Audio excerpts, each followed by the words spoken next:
ঘরে যখন কোনো রকম শাকসবজি থাকতো না কিংবা মাছ মাংস নেই, কী বানাবে বলে ভাবতো মা, তখন এইভাবেই ডিম আর আলু দিয়ে দারুণ একটা রেসিপি তৈরি করে ফেলতো। তো চলুন কীভাবে বানাতো আমার মা সেটাই আপনাদের সাথে শেয়ার করব। তো আমি ডিম নিয়েছি 3টে, এইভাবে ফাটিয়ে নিলাম। আর একটা আলু সেদ্ধ করে নিয়েছি, আলু সেদ্ধটাকে এভাবে গ্রেট করে নিতে হবে। আর যে কোনো একটা সিজনাল ভেজিটেবলস এর মধ্যে আমি দেবো, যেরকম এখন পটলের সময়, তাই এই পটলটাকে ভালো করে ছিলে এইভাবে কুচিয়ে দেব। যদি ফুলকপি সময় থাকে তাহলে আপনি ফুলকপিকেও গ্রেট করে দিতে পারেন। একটু কুচনো কাঁচা লঙ্কা দিয়েছি, আর দিয়ে দিলাম একটা মিডিয়াম সাইজের পেঁয়াজ, আর দিয়ে দেব এর মধ্যে স্বাদ মতো লবণ।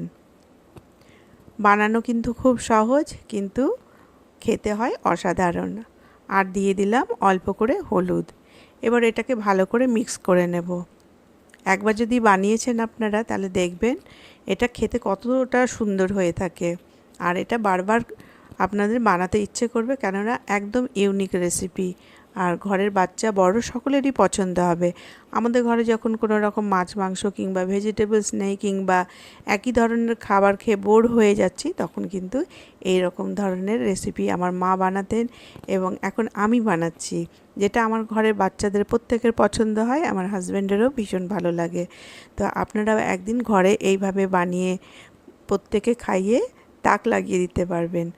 তো একটা ফ্রাইং প্যানে আমি তেল দিয়ে দিলাম, আর এই ধরনের রেসিপি বানানোর সময় না সরষের তেল ব্যবহার করলে কিন্তু বেশি ভালো, কারণ কি সরষের তেলের টেস্ট একদম আলাদা হয়।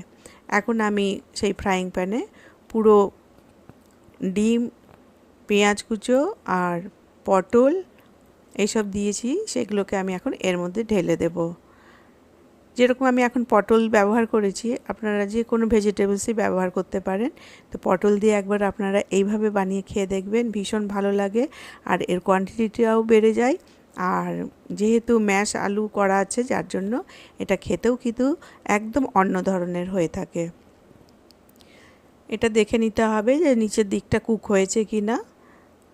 ঠিক 5-7 মিনিট পরে, হ্যাঁ, এটা এখন কুক হয়ে গেছে। এবার এটাকে একটা প্লেটের সাহায্যে উল্টে নেব।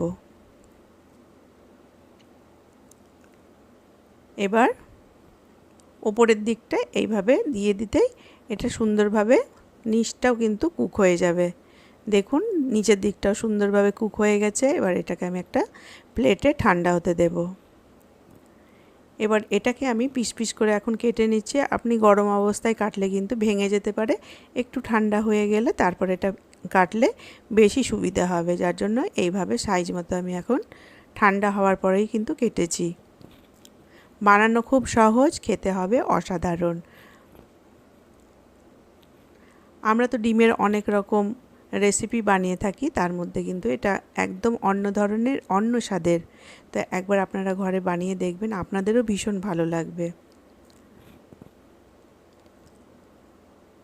একটি কড়াই বসিয়ে দিয়েছি, কড়াইয়ে সর্ষে তেল দিয়েছি, তেলটা গরম হয়ে যাওয়াতে তাতে দিয়ে দিলাম শুকনো লঙ্কা, তেজপাতা, আর দিয়ে দেব একটু গরম মশলা।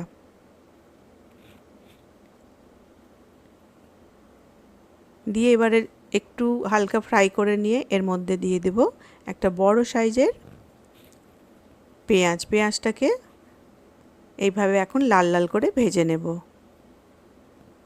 আর দিয়ে দেব একটা মিডিয়াম সাইজের টমেটো। টমেটোটাকে ঠিক এইভাবে আমি কেটে দিয়েছি।